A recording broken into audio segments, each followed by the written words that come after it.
শিখদের ইতিহাস আত্মত্যাগ, বীরত্ব আর মানবতার সেবার এক জীবন্ত মহাকাব্য, যার প্রতিটি পাতায় লেখা আছে ঈশ্বর এক এবং আমরা সবাই তার সন্তান।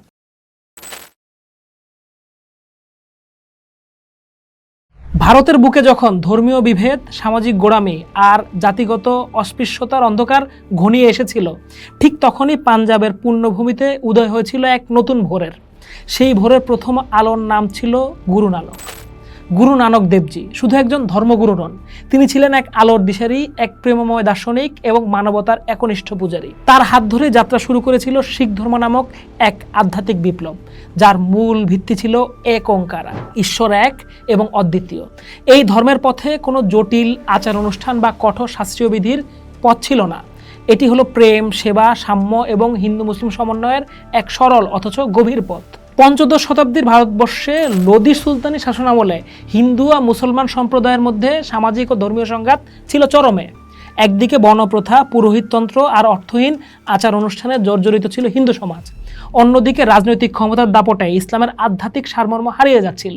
সাধারণ মানুষ ছিল বিভ্রান্ত, শোষিত ও দিশেহারা। এমনই এক সময়ে 1469 সালে লাহোরের নিকটবর্তী তালওয়ান্দি গ্রামে জন্ম নেন গুরু নানক। ছোটবেলা থেকেই তার চোখে ছিল এক গভীর আধ্যাত্মিক জিজ্ঞাসা এবং সংশয়। তিনি দেখতেন মন্দিরে আর মসজিদে মানুষ ঈশ্বরকে ডাকছে, কিন্তু একে অপরকে ভালোবাসা ও সম্মান করতে পারছে না। তিনি উপলব্ধি করলেন ঈশ্বরকে মন্দিরে বা মসজিদে আবদ্ধ করে রাখা যায় না, তিনি বিরাজ করেন প্রতিটি সৃষ্টির অন্তরে। এই উপলব্ধি থেকেই তিনি বলেছিলেন, কেউ শুধু হিন্দু বা মুসলমান নয়, সবাই ঈশ্বরের সন্তান। গুরু নানকের শিক্ষা কোনো নতুন ধর্ম তৈরি করার উদ্দেশ্যে ছিল না। তার লক্ষ্য ছিল সকল ধর্মের ভিতর শাশ্বত সত্যকে খুঁজে বের করে মানুষের সামনে তুলে ধরা। তিনি দীর্ঘ 23টি বছর ধরে ভারত, তিব্বত, পারস্য ও আরব সহ বিভিন্ন স্থানে ভ্রমণ করেন, যা উদাসী নামে পরিচিত। এই ভ্রমণকালে তিনি হিন্দু সাধক, মুসলিম সুফি, বৌদ্ধ ভিক্ষু এবং জৈন মুনিদের সঙ্গে গভীর আধ্যাত্মিক আলোচনায় মগ্ন থাকতেন। তিনি হিন্দু ধর্মের ভক্তিবাদ থেকে গ্রহণ করলেন ঈশ্বরের প্রতি নিঃশর্ত প্রেম আর ভক্তির ধারণা। আবার ইসলামের সুফিবাদ থেকে এক ঈশ্বরবাদের কঠোরতা এবং ঈশ্বরের প্রতি পূর্ণ আত্মসমর্পণের দর্শন গ্রহণ করলেন। তার কাছে রাম, রহিম, কৃষ্ণ আর করিম সবাই ছিল নিরাকার ঈশ্বরের সন্তান।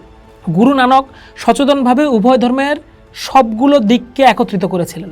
তিনি ইসলামের 5টি স্তম্ভ নামাজ, রোজা, হজ, জাকাতের আধ্যাত্মিক তাৎপর্যকে সম্মান করতেন, তবে বাহ্যিক আড়ম্বরতার ঊর্ধ্বে উঠে অন্তরে ভালোবাসাকে গুরুত্ব দিতেন।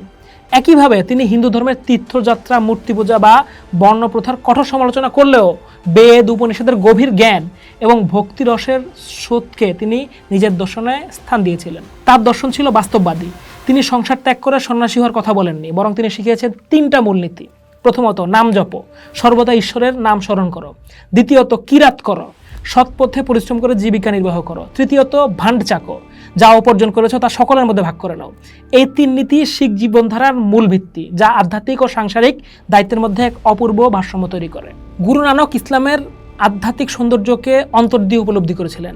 শিখদের পবিত্র ধর্মগ্রন্থ গুরু গ্রন্থ সাহেবে একজন সত্যিকার মুসলমান হওয়ার বর্ণনা রয়েছে। গ্রন্থ সাহেবে বলা হচ্ছে, হে নানক, নিজেকে মুসলমান দাবি করা সহজ কাজ নয়। যদি কেউ সত্যিকার অর্থে নিজের অহংকারকে সমর্পণ করতে পারে, কেবল তখনই তাকে মুসলমান বলা যাবে। একজন সত্যিকারী মুসলমান হতে হলে প্রথমে নবীর সুন্দরতম দিনকে আস্বাদন করতে পারতে হবে মিছরির মতো। তারপর নিজের ব্যক্তিগত সমস্ত গৌরব আর সমস্ত অহংকারকে মুছে ফেলতে হবে অন্তর থেকে। হযরত মুহাম্মদের একজন সত্যিকারী অনুসারী হতে হলে তোমাকে মৃত্যু ও জীবনের মোহ ত্যাগ করে তাকে অন্তর দিয়ে ভালোবাসতে পারতে হবে। এই বাণীতে তিনি ইসলামের মূল কথাই বলেছেন, আত্মসমর্পণ, অহংকার ত্যাগ এবং সকল জীবের প্রতি দয়া। তিনি হযরত মুহাম্মদ সাল্লাল্লাহু আলাইহি সাল্লামের শিক্ষাকে মিছরির মতো মধুর বলে যে সম্মান প্রদর্শন করেছেন, তা তার সমন্বয়বাদী ও প্রেমময় দর্শনেরই প্রতিফলন। গুরু নানকের জ্বালানো প্রেমের প্রদীপ পরবর্তী 9 জন গুরুর হাতে প্রজ্বলিত ছিল, কিন্তু এই পথ ফুল বেছানো ছিল না। শিখদের ইতিহাস প্রেম ও সেবার পাশাপাশি আত্মত্যাগ ও প্রতিরোধের এক মহাকাব্য।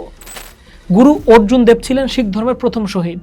মুঘল সম্রাট জাহাঙ্গীর তার ক্রমবর্ধমান জনপ্রিয়তা ঈর্ষান্বিত হয়ে তাকে বন্দী করেন। লাহোরে উত্তপ্ত লোহার পাতের উপর বসিয়ে গরম বালি ঢেকে তাকে অত্যন্ত নির্যাতন করে হত্যা করা হয়। কিন্তু গুরু অর্জুন দেব অবিচল থেকে ঈশ্বরের নাম জপ করে শান্তিতে মৃত্যুবরণ করেন। তার এই আত্মত্যাগ শিখদের শিখিয়েছে যে সত্য ধর্মের জন্য প্রাণ বিসর্জন দেওয়া এক পরম গৌরব। গুরু তেগ বাহাদুর অর্থাৎ নবম গুরু মানবতার জন্য আত্মত্যাগের এক চূড়ান্ত উদাহরণ। মুঘল সম্রাট আওরঙ্গজেব যখন কাশ্মীরি পণ্ডিতদের জোর করে ইসলাম ধর্মে ধর্মান্তর করার চেষ্টা করছিলেন, তখন তারা গুরু তেগ বাহাদুরের শরণাপন্ন হন। গুরু জানতেন এর পরিণতি হবে মৃত্যু, তবুও তিনি হিন্দুদের ধর্মীয় স্বাধীনতার অধিকার রক্ষার জন্য দিল্লির চাঁদনি চকে নিজের শিরচ্ছেদের শাস্তিকে বরণ করে নিয়েছিলেন। তিনি পরিচিত হন হিন্দ দি চাদর, ভারতের রক্ষা কবচ নামে। তার এই বলিদান প্রমাণ করে শিখ ধর্ম শুধু নিজের ধর্মের জন্য নয়, অপর ধর্মীয় অধিকারের জন্য প্রাণ দিতে পারে। বারবার আক্রমণের শিকার হয়ে দশম গুরু গুরু গোবিন্দ সিং শিখ সমাজকে একটি সংগঠিত ও আত্মরক্ষা সক্ষম জাতিতে রূপান্তরিত করার প্রয়োজনীয়তা অনুভব করেন। 1699 সালে বৈশাখী দিবসে তিনি খালসা প্রতিষ্ঠা করেন। তিনি শিখদের একটি নতুন পরিচয় দেন, যা 5টি প্রতীক বা পঞ্চকাকরা দ্বারা চিহ্নিত। কেশ, ঈশ্বরের সৃষ্টিকে সম্মান জানিয়ে চুল ও দাড়ি না কাটা, এটি প্রকৃতির নিয়মকে মেনে নেওয়ার প্রতীক। কাঙ্গান, চুল পরিষ্কার রাখার জন্য একটা ছোট কাঠের চিরুনি, এটি শারীরিক ও আধ্যাত্মিক পরিচ্ছন্নতার প্রতীক। কাড়া, হাতে পরিহিত এক লোহার বালা, এটি গুরু ও ঈশ্বরের প্রতি আনুগত্য ও অন্যায় কাছ থেকে বিরত থাকার শাশ্বত প্রতীক। কিরপান, একটা ছোট তরবারি, এটি দুর্বল ও নিপীড়িতকে রক্ষা করার জন্য, সত্য ও ন্যায়ের পক্ষে দাঁড়ানোর জন্য। কাছেরা, একটা বিশেষ ধরনের অন্তর্বাস, এটি আত্মসংযম ও নৈতিক পবিত্রতার প্রতীক। এই 5 ক কোনো বাহ্যিক অলঙ্কার নয়, বরং এটি শিখদের আধ্যাত্মিক ও নৈতিক জীবনের অবিচ্ছেদ্য অংশ। শিখ ধর্মের সবচেয়ে সুন্দর ও বাস্তবসম্মত প্রকাশ হলো লঙ্গর। গুরু নানক এই প্রথা চালু করেছিলেন জাতি, ধর্ম, বর্ণ ও লিঙ্গ নির্বিশেষে সব মানুষকে এক পংক্তিতে বসিয়ে খাওয়ানোর জন্য। লঙ্গরে কোনো রাজা বা ফকিরের ভেদাভেদ থাকে না। ধনী গরিব, হিন্দু মুসলমান, ব্রাহ্মণ শূদ্র সকলে মাটিতে পাশাপাশি বসে ঈশ্বরের প্রসাদ গ্রহণ করেন। এই প্রথাটি কেবল ক্ষুধার্তকে অন্নদানই করে না, এটি সামাজিক সাম্যের এক শক্তিশালী বার্তা দেয়। এটি অহংকার চূর্ণ করে সেবার মানসিকতা তৈরি করে। প্রতিদিন বিশ্বজুড়ে হাজার হাজার গুরুদুয়ারে লক্ষ লক্ষ মানুষ বিনামূল্যে লঙ্গরে খাবার গ্রহণ করেন। এটি মানবতার এক জীবন্ত উদাহরণ, যা গুরু নানকের ভান্ড চাকো নীতির মূর্ত প্রতীক। দশম গুরু গুরু গোবিন্দ সিং ঘোষণা করেন যে তারপরে আর কোনো মানব গুরু আসবেন না। শিখদের জন্য শাশ্বত ও জীবন্ত গুরু হবেন তাদের পবিত্র ধর্মগ্রন্থ শ্রী গুরু গ্রন্থ সাহিব। এটি বিশ্বের একমাত্র ধর্মগ্রন্থ যা স্বয়ং গুরুদের দ্বারা সংকলিত এবং যাকে জীবন্ত গুরুর মর্যাদা দেওয়া হয়। এই গ্রন্থের মাহাত্ম্য এইখানেই যে এতে কেবল শিখ গুরুদের বাণী নেই, বরং এতে অন্তর্ভুক্ত রয়েছে হিন্দু ও মুসলমান সাধকদের রচনা, আছে কবির, নামদেব, বাবা ফরিদের মতো ব্যক্তিদের রচনাও। এটি গুরু নানকের সমন্বয়বাদী দর্শনের চূড়ান্ত দলিল, এক এমন আধ্যাত্মিক সংকলন যেখানে ধর্মের দেয়াল ভেঙে গিয়ে মানবতার সুর এক হয়ে গেছে।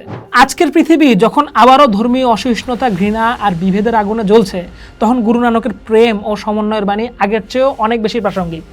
শিখ ধর্ম আমাদের শেখায় যে সত্যিকারের ধার্মিকতা মসজিদ বা মন্দিরে নয়, বরং মানুষের সেবার মধ্যে নিহিত। এটি আমাদের শেখায় যে ঈশ্বরকে ভালোবাসার শ্রেষ্ঠ উপায় হলো তার সৃষ্টিকে ভালোবাসা। গুরু নানকের দেখানো পথ প্রেমের পথ, সেবার পথ, সাম্যের পথ। কেবল শিখদের জন্য নয়, এ পথ সমগ্র মানব জাতির জন্য। তার জীবন ও দর্শন এক চিরন্তন আলোকবর্তিকা, যা আমাদের শেখায় কিভাবে ধর্মীয় পরিচয়ের ঊর্ধ্বে উঠে এক প্রেমময়, সহানুভূতিশীল এবং ন্যায়পরায়ণ বিশ্ব গড়ে তোলা যায়। শিখদের ইতিহাস আত্মত্যাগ, বীরত্ব আর মানবতার সেবার এক জীবন্ত মহাকাব্য, যার প্রতিটি পাতায় লেখা আছে ঈশ্বর এক এবং আমরা সবাই তার সন্তান। পোস্ট দেখুন, ভাবুন, করুন, থাকুন পোস্টের সাথে।